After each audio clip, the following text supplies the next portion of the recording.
Our first panel, Startup Success Stories, features 4 Lebanese entrepreneurs, Jean Nameh, Mark Haidar, Ramzi Reza, and Imad Riashi, who have recently founded startups that are now worth in the tens and hundreds of millions of dollars.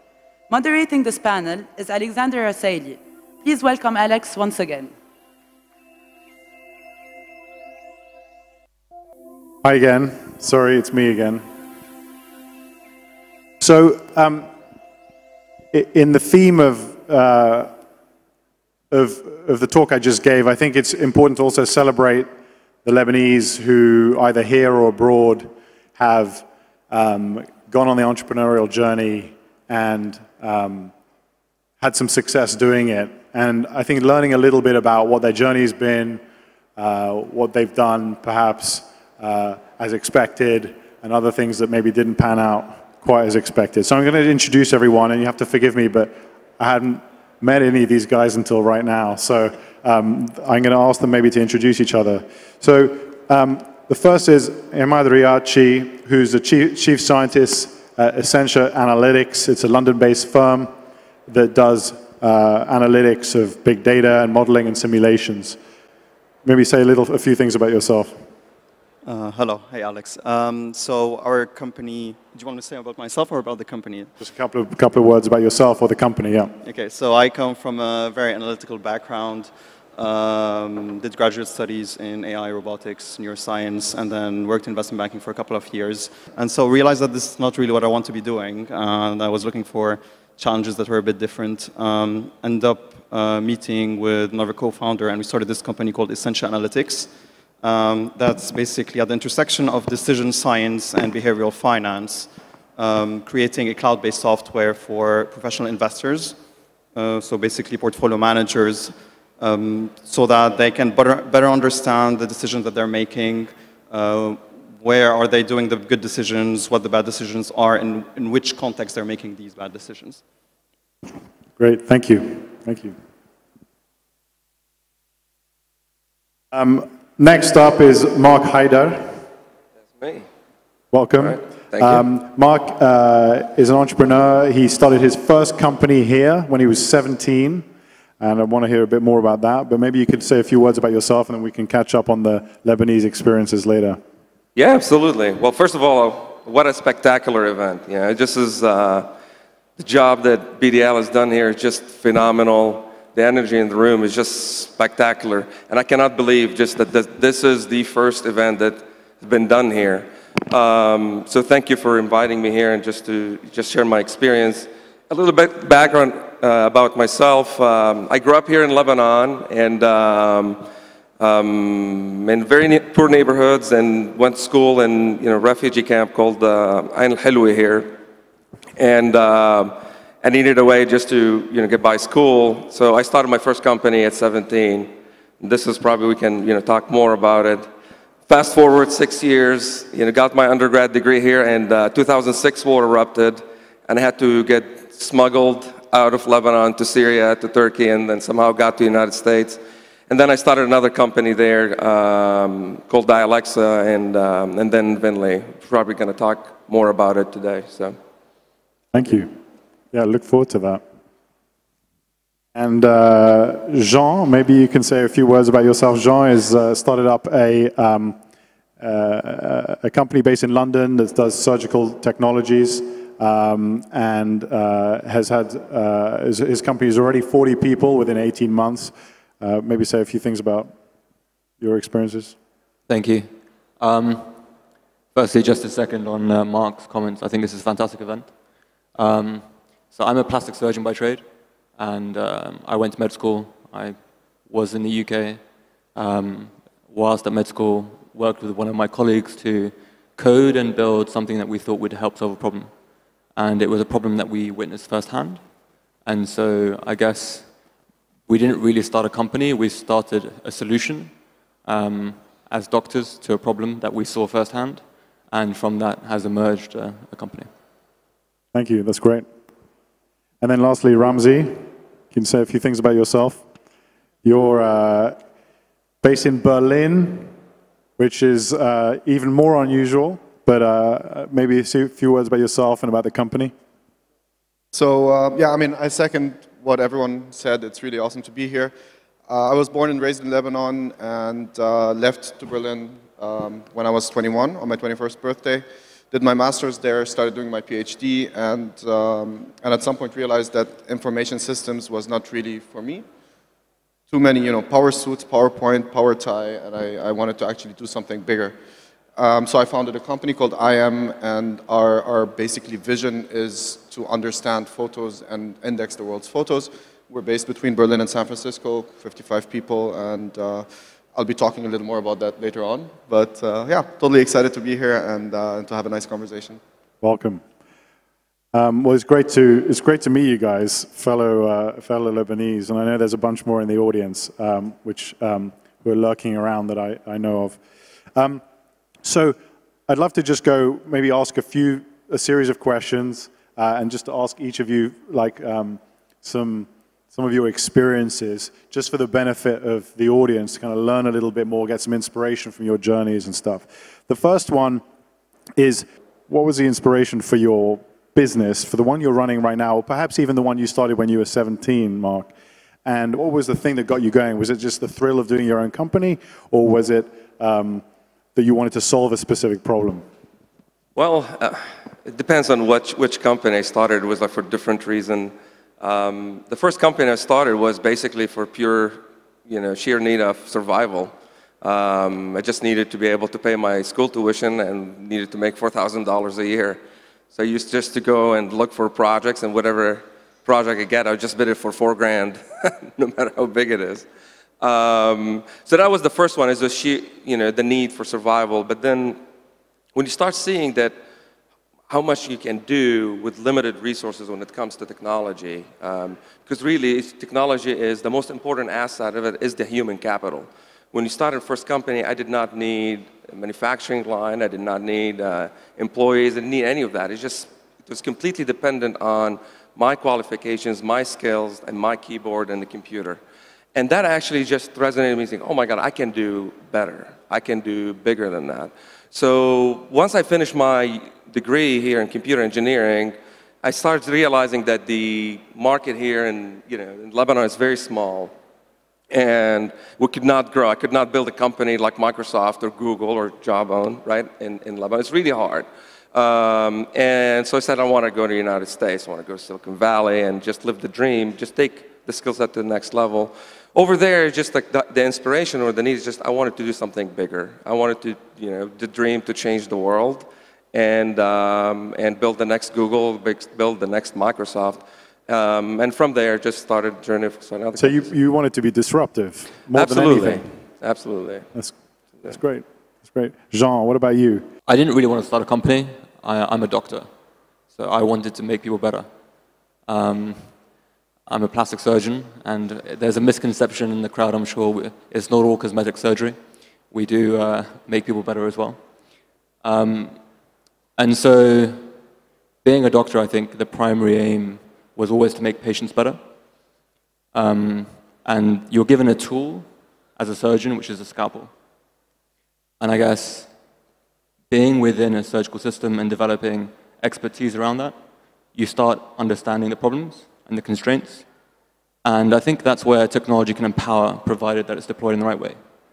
And so, we started Touch Surgery because we wanted to reach more patients. And,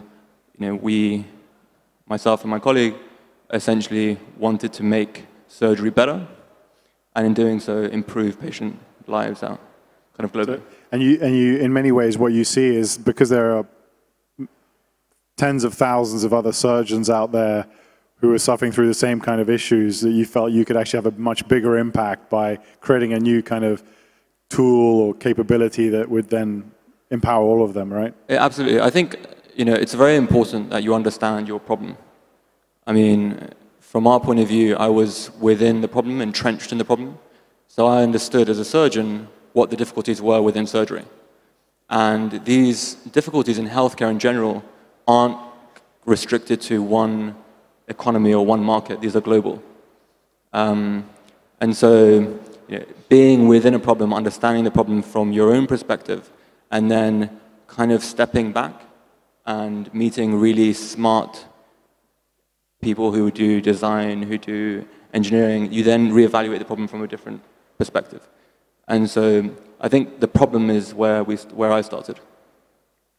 Great, thank you. Ahmad.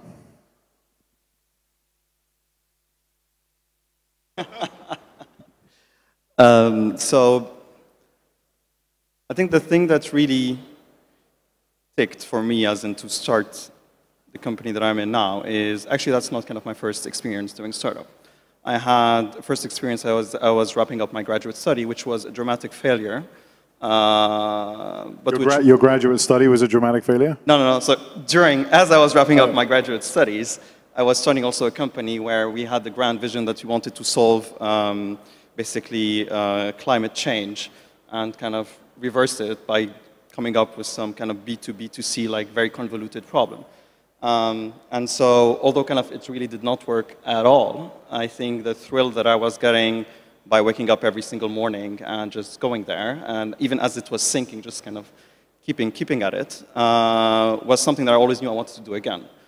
And oddly enough, I did end up at the other end of the spectrum working in a very big investment bank. And I remember kind of even a week into the job, I'm like, that's not for me. It's not that I can't do it, it's just that it's not for me. And I kept going on for 2 years, and then kind of comes the point where like, you can't really, when you're trying to convince yourself why you're doing what you're doing and you can't come up with a reason, and the walk from the tube station to work, which takes 5 minutes, is taking 15 minutes on the way to work, and then 2 minutes on the way back, you kind of know that's not what I want to be doing. And so I've always wanted to build cool stuff. And the cool thing about when you're, especially in this information economy, or kind of, in my case, kind of more in intelligent systems, I want to be building super cool stuff. I want to build intelligent things. And so I was a bit also kind of taken aback from my experience in big companies on how they were designing, or even the concept of what intelligent systems are, right? So an intelligent system, or kind of what they call AI, is really usually used as a one-way out. So I put numbers in, the computer tells me something, it's either right or wrong, or kind of my numbers go in, and then the computer is telling me if I'm right or wrong. It was really kind of an open-loop system for it, which I didn't really like. I'm like, we need to build something which has the experts in the middle, you know? It's like, how can you need to create some kind of synergy between both, right? And I didn't find a lot of people who shared my view on things. And then I stumbled upon, through a couple of events that I was going to, a person who's the other co-founder, who wanted to do exactly that for investment managers. They're like, we can't be doing systematic trading alone. Like, there is some added value to having humans taking decisions. We want to build something that can really help them, like enhance them. So it's more about cognitive enhancement than it is about just having a robot doing everything else. But it sounds like you were motivated in part because you were highly unmotivated by your previous role in a bank. Yeah. And I think, by the way, I think that's happening to a lot of people, especially in London. And I can imagine maybe even in Lebanon as well, where there's a lot of banks. So it sounds like there was a kind of like aha moment where you're like, I got these skills, analytical skills, you cared about the environment, right? You cared about actually doing something for the planet potentially and applying these mathematical skills, and then you decided you wanted to go and break right? I mean, the thing is, though, that when you're working in the large, I wouldn't say that I cannot say I've wasted my time kind of in 2 years working in big banks. You learn a lot of very important skills, you expand your network, you learn to become much more efficient at what you're doing. You're working with very brilliant people, but at one time, kind of, you get to this point where it's like, again, like, why am I doing this? And if it happens again and again, then most likely you should not be doing that. Fair enough, fair enough. Ramzi, tell us a little bit about your motivations and everything. What gets you up every day? Here, among other things. Good motivator. That's not, it's a bit of fear, a bit of excitement. I think looking back, every one of us studied engineering or medicine, and if there's one thing that sort of connects Lebanon across political and religious divides, it's the holy trinity of doctor, lawyer, engineer. And for me, doctors didn't scale. That's how I saw it. My father's a doctor, and I didn't see the scale in it. I saw him just doing the same thing again and again.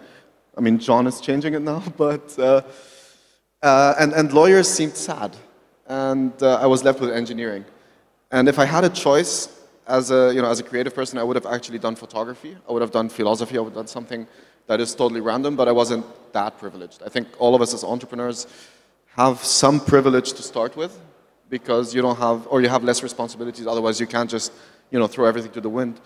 And yeah, I mean, after a few years of studying engineering and starting my PhD and researching random value chain stuff and wearing a suit and presenting to corporates, I just realized that this was like as heart-sucking, soul-sucking as I can imagine.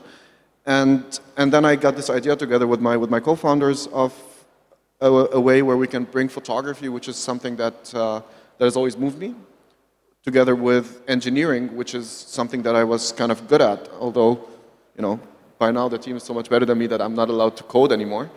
And just putting that together was it made sense. And within a day of actually coming up with the initial idea, we had all quit our jobs, started the process of founding a company, and had started building it basically. And that was 4 years ago. Still the motivation. But where are you based? Berlin and San Francisco. Berlin and San Francisco. We're basically between both places. But you're mostly in Berlin? I used to be mostly in Berlin, but we have actually now a team in San Francisco, so I'm I just flew back Monday. What is today, Wednesday? Yeah. Thursday. Thursday. I flew back on Monday evening from San Francisco, so I'm between two places. Okay, good. Yeah, sounds familiar. Great, that's really that's fascinating. So I think there's an interesting theme that kind of appeared while you guys were talking, which speaks a little bit to the whole idea of the knowledge economy fusing with the internet, right? Which is scale. The ability to have impact at a distance on a lot of people or a lot of different industries. Maybe speak a little bit to that and speak, a little bit to, and we can open it up. You guys, we don't have to go sequentially here, but maybe for the benefit of the audience, ways to think about scale, ways to think big, ways to think about how you can take an idea and make it accessible to a lot of people around the world who might have an interest, potentially how you market it or how you think about building it so that it can be used and distributed quite broadly.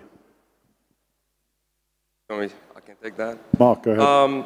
Well, I'll use my personal experience and just the benefits of knowledge economy and how much you can, amount of scales you can have. One of the most recent companies I started is called Vinly, which is basically makes every car on the road smarter, safer, and more fun. And that couldn't have happened probably 6-7 years ago. If you look at just the auto industry in general, every car manufacturer had their own closed system. They have their own distribution channels. They have their own technology embedded in it. And nothing is open to the consumer. And they build things there very traditionally. They manufacture the car. They send it to the consumer. And then what happens is that you're stuck with the car for 10 years while the technology outside the car is just growing on and on and on. And the whole industry was completely monopolized by just the auto industry. So I saw a huge opportunity with, smartphones, internet, machine-to-machine, Internet of Things. Like, we can do something better. Why don't you just create one platform, bring the App Store to the car, bring a way for vehicles to be smarter without depending on the auto manufacturers. And I didn't raise money, didn't have anything, just completely bootstrapped this and build a device, you plug it into a car and build an app store around it, an whole ecosystem, and then the way it can spread, completely untraditionally, like the way auto manufacturer would do it. Like, you have to go to the car dealer to buy your car and all of that. Right now, I mean, the business is completely controlled by the smartphone. You buy a device, you plug it in, you have apps, services, all of that, and completely came out of the hands of the automakers. And the scale of it, just like to put it in perspective, you have more than 1 billion cars on the road. This solution can work on every single car. And if we're successful, we could be bigger than the auto manufacturer and automaker. And all of that and we started with way less investment capital and way less people working in the company. And all of that is because of the change and transformation that's happening in recent days and the amount of scales that you can have. That you can go from a small company of 2 employees to thousands in a matter of a couple of years. No, there's a very interesting point there, which is Mark brings up, which is subtle but very important for entrepreneurs in the room who are thinking about scale, is platforms.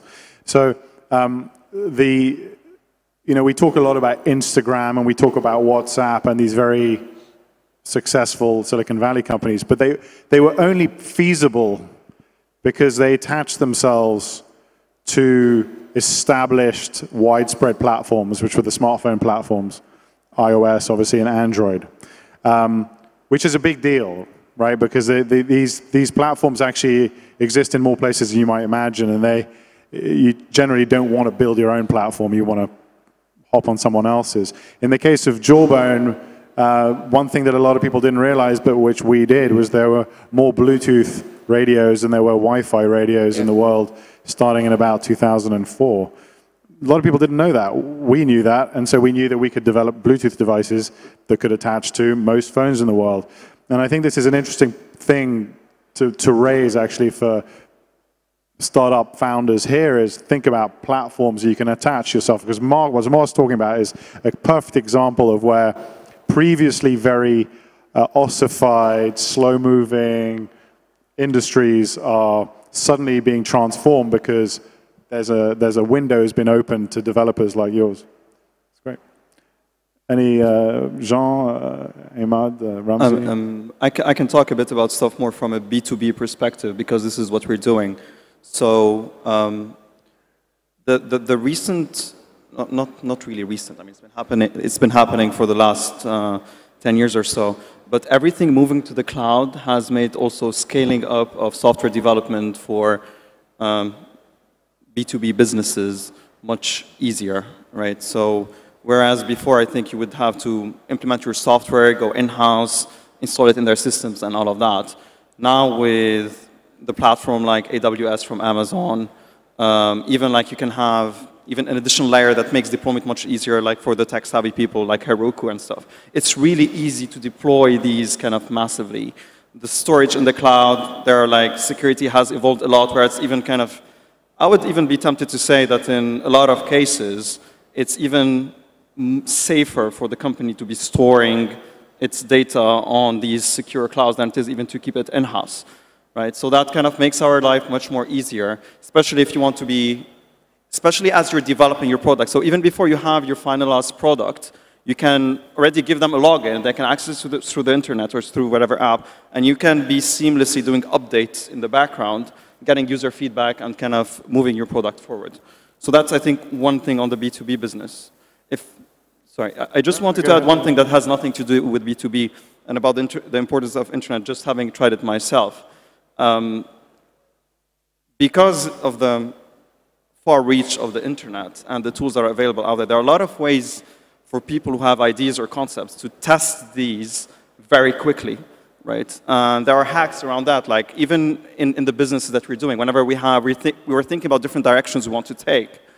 So we're like, okay, so how can we test that? Of course, you can kind of call people, you can send surveys. One other way of doing it is, say, use the Google AdWords, create kind of a dummy page. It costs you $10, put $200 on Google AdWords, or I don't know, like say LinkedIn advertisement, target specific people. Like with $1,000, $2,000, you can already kind of get a very good sense of what people are interested in or not interested in, just sitting behind your desk, right? And this, I think, if you really compute the return on the energy invested or even on the money invested, is much more efficient than what you could have done even a couple of years ago, right? If your internet connection is good. Okay. Do you guys want to jump in? We can also... Yeah, I mean, look, I know there are a lot of problems in Lebanon, but there are a lot of problems in the world. And, you know, if you look at different sectors, and if you really analyze sectors like healthcare, like energy, this isn't something that you have to travel to San Francisco to understand that there's a problem and there's a need. And so I think if you want to think about building globally scaling companies, then the first thing you have to question is, how can I make civilization better? What are the things that, you know, I struggle with? If we look at something like Uber, maybe we can get something for... if you look at something like Uber, it facilitates transport. You know, it's something that is a very, very simple solution. Technology is an enabler. The problem is, how can I get from A to B in a really simple, easy way? You didn't have to be in San Francisco to build that company. You could have been anywhere in the world. And just to add to the point on scale, I think in a knowledge-based economy, you've got two axes. And these two axes really drive scale. On one, you've got globalization, and on the other, you've got technology. And I think as technology improves, it functions as an enabler. But globalization is great because it means that, you know what? Everyone is copying everyone else. And so just copy things that work sometimes. I think sometimes those are really good ideas, and looking elsewhere for ideas is often a great place to start. Well, globalization also means that if you have an idea that works here, it will work everywhere else. It's got a good chance of working anywhere else, yeah. Great point, Jean. Thank you. I kind of disagree a little bit. Right. I mean, I do agree with the fact that, Moore's law, very, very low barrier, entry barrier for someone building something new. Very easy to validate, lots of APIs, lots of services to plug into, so you can just build something and test it. But that is just the first step. And Uber would not have worked if it had launched anywhere but in Silicon Valley. Instagram wouldn't have worked if it had launched anywhere but Silicon Valley. And that is I think, quite essential. You can't do that out of Lebanon. You can't do that out of Berlin. You can't do that out of London. It's the very, very rare companies that actually manage to build global products on the, let's say, consumer-facing, consumer internet, consumer tech, that don't come from that region. And there's a reason for that. Maybe that's a question for our moderator. Do you feel that you I'm halfway between you guys, I think. So I think that I think that Skype started in London, and Skype is very unique, not only because it's obviously very widespread, but it's the only big Western consumer web company that penetrated China. Google hasn't, Twitter hasn't, Facebook hasn't, and there's a number of reasons for that. But one of the most important global consumer web brands is Skype, and it came out of London. And I think they just knew what they were doing. And I actually think in the case of Nicholas and Yanis, who started it, they had done Kazaa before it, and so they had a bit of experience. And I think they realized that you could succeed outside of America, that you didn't need the weight of an American market behind you. And I think that's a big lesson actually for people. That has been a big lesson for people in London and Europe as a whole. And I think it's also a lesson for people here. It's a mind block. People have this idea in their head, like, I can't do it because all the companies that came before me were in California. There are huge advantages to being in California, on the other hand, and that is, to your point, you have a very receptive market on the whole. You just have like 20 million people who just will try everything. The population of the Bay Area, I don't know exactly what it is, but it's probably around 10 million or something, if you include San Francisco and San Jose Peninsula and all that. Plus you add Seattle, LA, and then a bit on the East Coast. It's literally, you just got people who spend their entire days thinking about what new thing can I try. And that's what people say, early adopters. And I think that's what really helps in many ways. And there is absolute bias towards local companies out there. There's a bias in terms of business development. Google backed Uber very early on. Google Ventures did. At the same time, I also think that there's a very high quality bar. And I think that's perhaps the reason why they succeed as well, I think in addition to that, like, Uber wouldn't succeed everywhere else in the world if it didn't solve a problem. So as a product, it works. But I think one of the things that I agree with you on is the fact that you've got really good human capital. Like, there are really talented people in San Francisco. But it's changing there. I think really talented people are everywhere now. I think talent is everywhere. I think what you said is actually what I was pointing at. People out there are crazy. I just heard, I came out of TechCrunch's office, I don't know if Mike's here, but the guys there were talking about this app called Nimble or Neeble or whatever, and what this app does, we're talking US, where everyone can pay with credit card. What this app does is you order money, and someone comes over and brings you cash, and takes something on the top. And I was like, you guys are insane. And they're like, no, it works. for the working mother that is carrying her baby and can't walk to the ATM, and for this and that. And what that tells me is they're willing to just put money and bet on the weirdest things and allow entrepreneurs to fail fast if they have to, or to change and build something truly global. And I think that is what we suffer from in Europe to a certain extent, is this fear of failure and is lack of imagination. And Europe is great, Germany is great for e-commerce. We build the best e-commerce services, but if you look at stuff that is new, every single entrepreneur I've met who has built something that is new, that is innovative, has had to struggle with the audience, has struggled with recruiting, with fundraising, with convincing the press to write about it. It's changing, but... So having done it in the Valley myself, and I brought this up in the talk just a second ago, it's not easy to do in San Francisco either. No. There are people who will find it easier because they've got connections in the press and they get access to capital, but it's just not that easy. I mean, there is a Silicon Valley, one of its great strengths is being able to cover up the litany of failures, and whereas Europe, and I'm not sure I have a view on Lebanon yet, but Europe has generally, I would say more continental Europe even than the UK, has been generally pretty good at pointing out failures. Oh God, that guy, he tried to do this thing, and there's, even if people don't say it, there's that energy in the air. And I think that funnily enough, the irony, of course, is that if you're in the Valley, people will respect you for your skills, but it's not clear that you're necessarily going to be backed forever and ever if you keep failing. But there's that impression is given.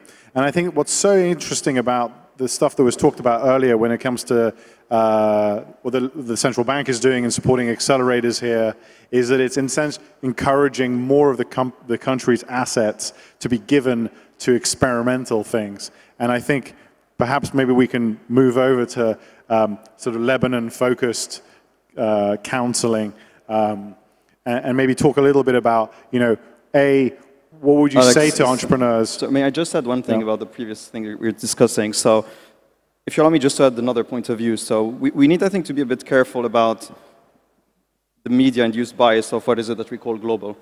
I mean, great, San Francisco is great to build companies who might become one day maybe kind of a LinkedIn or Facebook or something, but that's not where a lot of that's not where the only interesting things are happening, right? I mean, Europe and the States kind of have the biggest share of the media coverage, but in emerging countries, you have a lot of interesting things that are happening as well, right? I mean, maybe kind of in rural India, like Uber wouldn't really make a killing, but you have a lot of entrepreneurs there solving problems about payments using cell phones. They're using SMSs.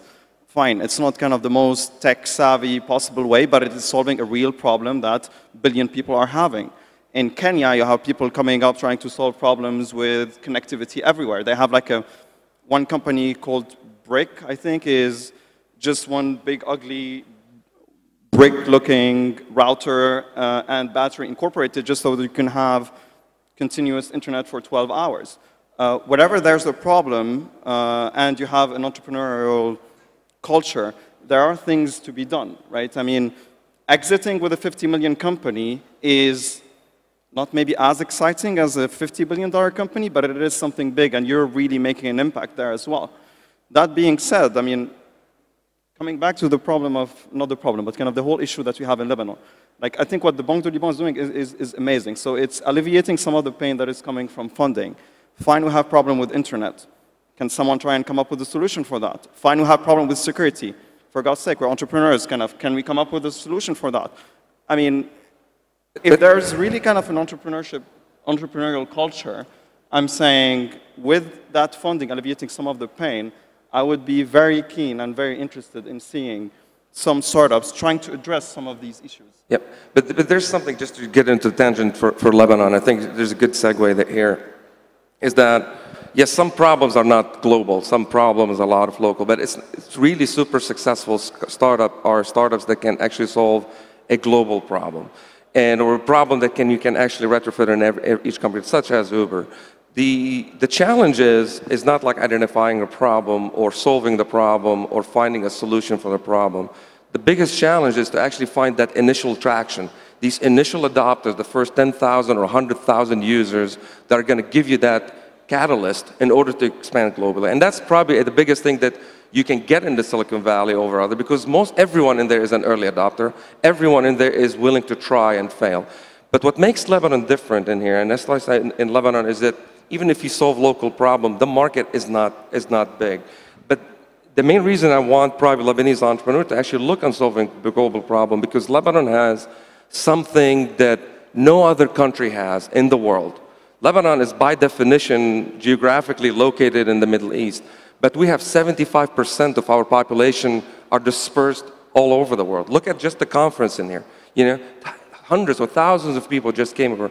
Even in the US, I'll be meeting with people, and I have no idea. I had no idea that you're Lebanese. You know, it's just crazy. You just you meet people. The Lebanese diaspora network is huge, and we've got to leverage that in order to solve problems.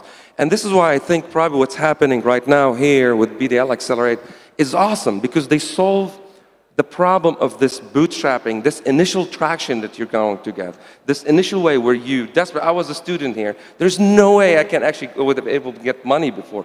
But now, if the Lebanese entrepreneur here can go and focus on solving a problem, get some initial traction in here with the support of the community in the region, and then leverage that Lebanese diaspora network out over there. This is the missing piece, I think, with the BDL Accelerate. If we can connect these 12 million Lebanese all over the world, and most of them, honestly, I'm not kidding you, if you go to the US, most of the Lebanese immigrants in there are upper middle class and up, most of them. And a lot of them are actually successful entrepreneurs. You'll be surprised. And a lot of them would actually love to help. That's why it's just a first conference for BDL Accelerate, got 1,800 people coming in. So that's, I think, the biggest missing piece that they have right now is to link this local company. Is the first traction thing, yep. And getting that encouragement at the beginning. Yep, and then expanding globally. So. Other bits, other insights of how to think about starting a company here, or. I feel like I'm always, being a little contrarian here. Good, we like it. First of all, who cares? If you want to raise money, then you need money from smart investors. If you want to grow your product, then you need smart users to use it. The diaspora doesn't. I mean, that's always been. That's angel investments always. It's not smart money. Most of angel investments. I would disagree. Smart investment comes Series A, Series B, Series C. The point is this: we tend to wax poetic about the Lebanese, diaspora of 9 million whatever people. I don't think they all identify with being Lebanese. I don't think they're all successful.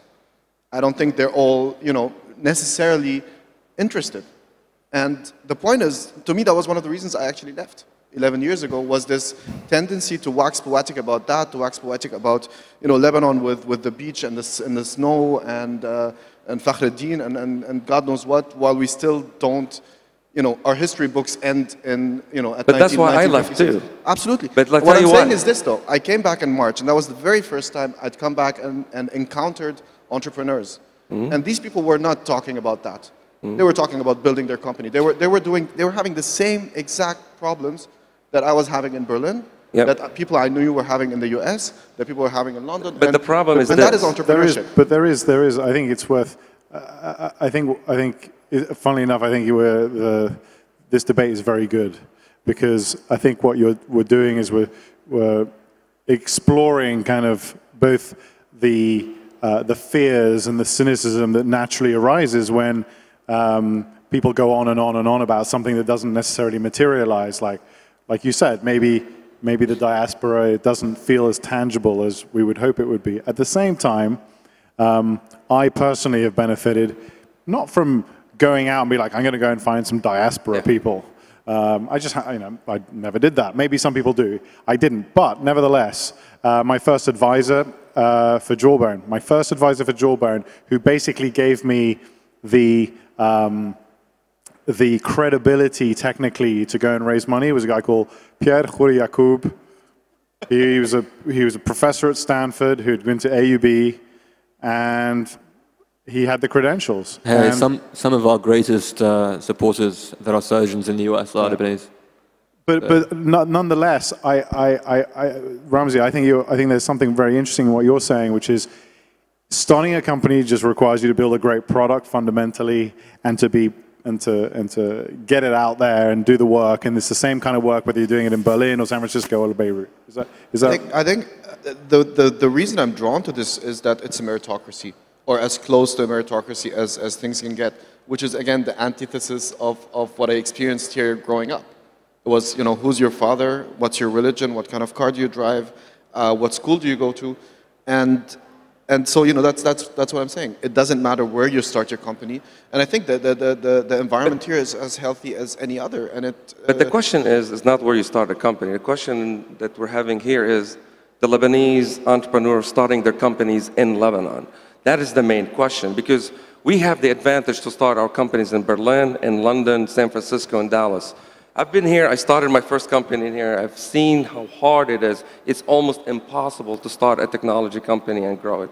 And the main reason I'm talking about the Lebanese diaspora and BDL Accelerate is, what is the best path forward for these Lebanese entrepreneurs, or the guy who's in the first or second year at the university, who does not want to have a corporate job, who does not want to be a doctor, and want to start something in here and then grow it globally? That is the question. If you're in, I'm in Dallas, I don't need any Lebanese diaspora. I got my own connection, San Francisco, all of that. I don't need any of that, right? But the question is that when I was 17, when I was 18, when I was 19, if there was a Lebanese diaspora organized, someone out there in Silicon Valley would help me out, you know, and willing to do it, it would have helped me tremendously to get to UNAS. And we don't need the 9 million. We honestly don't need 100 high-quality Lebanese working together, connecting together, can link you up. You don't need to give you advice on all of that. You know? I'm probably like, if Alex wanted to help me, I'm probably 1 degree of separation from every influential person out there in the valley, right?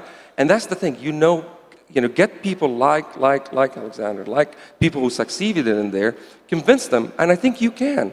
I think you can convince them, and very small amount, and put a structure in place. Have it coordinated with BDL Accelerate. For the first time, this did never happen. If you told me 10 years ago that the Central Bank of Lebanon is going to put $400 million to support startups, I would tell you you're crazy.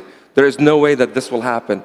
But yes, we can be cynical, but at the same time, there is hope. There are some people like the governor of Central Bank putting money to help entrepreneurs, and there are a lot of people like Alex who would help people to actually connect it. And this is the thing we probably can focus on. Okay, before we go on, and I think we're probably going to have to wrap up relatively soon, I think it would be interesting to touch on a couple of things. One is, as you all know, starting your companies, there's this very, very famous Donald Rumsfeld quote, which is unknown unknowns, which is basically you've got known knowns, you've got known unknowns, and then you have unknown unknowns. And unknown unknowns are basically the things that you didn't even realize you needed to know in order to do your job or succeed. And I'm actually, in the lonely moments of your startup experiences, whatever it may be, if you started here and you got frustrated, or maybe you had some success, whatever, what is one or two of the unknown unknowns that you came across that you could expose the audience to, and then how do you also, in those dark moments, sort of push through difficulties? Maybe Jean, maybe you can pipe up. I think being from the UK, one of the first unknown unknowns of doing business in the US was sometimes people just don't understand you, and a lot of Americans don't understand what I say. No, I think managing people and inspiring people is really important. And I think you have to really find it deep within yourself to be able to really influence through a mission your team. I think one of the things that we found early on was, we're going to give you a salary. You're going to come and work in a really nice place. Why don't you just want to work really hard? And I think you really have to sell what you do and your vision externally, but also sell it internally. And so I guess for any entrepreneur who's here, you have to really believe in your mission and what you're trying to do. Because convincing other people to come and join you is really hard if you don't have any capital at all or any wages or salary to give people. And so you really have to be a great salesperson, not only to the world, but also to the people that you love and the people that want to work with you and your family as well. Telling my mother that I was going to leave surgery to build a surgical simulator wasn't very pleasant. That's great. That's great. Ramzi, what are your thoughts? Well, I mean, I guess you guys have noticed I'm a bit cynical, so I went into it expecting that I'm getting rid of my social life, I'm not going to experience a lot of things, I'm going to be just working. What I didn't know back then, so I guess it's a known unknown now, was that you go into it for the passion, you go into it for loving what you do, but the only reason you stay and you grow is more like love. So it becomes hard work. It's not just, it's not just a sexy date. It's you fight and you argue and you struggle and more than half of the time you're confused. And I think the end result is if at the end of every day you come up with one more win than a loss, that's a good day. And you just take it one step at a time. And it's a continuous learning experience. I think that is the only thing I didn't expect. I thought you do it for a couple of years, then it's big enough. It's 50 people working at the company. You stop learning and you just start going to conferences. I still feel guilty actually sitting here talking to you guys and not being at work with my team. And I didn't expect that. So that's to me the biggest unknown. So kind of being ready for the ups and downs, for the hard work. It's not always sexy. It's not always inspiring, so on and so forth. And I think that's really spot on. But I wouldn't do it any other way. Ahmad? I think one of the biggest challenges that we have, actually we're having currently, is scaling up in terms of scaling up the number of team members we have while keeping up with the policy of only hiring A players, right? And the problems, the big problem that we have here is that we are in a space where we're competing also for talent with investment banks and hedge funds, and I mean, especially in London, it is very, very, very hard. And it's taking us a long time to hire these people because you need. So what did you do? Basically, you really need to check what is it that motivates these people. What is the thing that makes them wake up in the morning and go to work? If it is money, it's the good answer for him. It's not the good answer for us because we will never be able to compete with money now, right? So the bad thing is that it's hard to scale up. And we've already had bad experiences hiring people who were not a cultural fit to the team or who were not kind of on top of their game. On the other side, whenever you're going through hard times, being surrounded by only A players makes it just easier to go through these times, right? Because you really feel that you're all in the same boat together and you really can be sure that no one's going to come and jump off the boat just to let you kind of drown on your own. It's kind of everyone is there together. So, I totally agree with that. Mark, do you want to Well, I think finish off? probably just, we're out of time, but I think one thing a lot of people don't talk about, when you're starting a company is, in addition to solving a problem, getting traction, that it is really hard, is the emotional aspect of it. It is creating a startup is an emotional roller coaster. Yeah. At one day you feel like, okay, you're going to be the next billion-dollar company, and literally 5 hours after that, you're going to say, oh my God, I'm going to be on the street tomorrow. Yeah. And that's the thing, you're raising money. Someone is, oh my God, this Sequoia is interested. You get so excited, and they're like, and then you get an email, no, it's done. It's that emotional roller coaster and playing with your emotion day after day. I think it's, people don't talk about it much, but I think it is probably one of the hardest aspects, because I'm willing to work 16 hours a day and 20 hours a day. I'm willing to really sit in a think tank. I'm willing to spend money and think I'll solve the problem.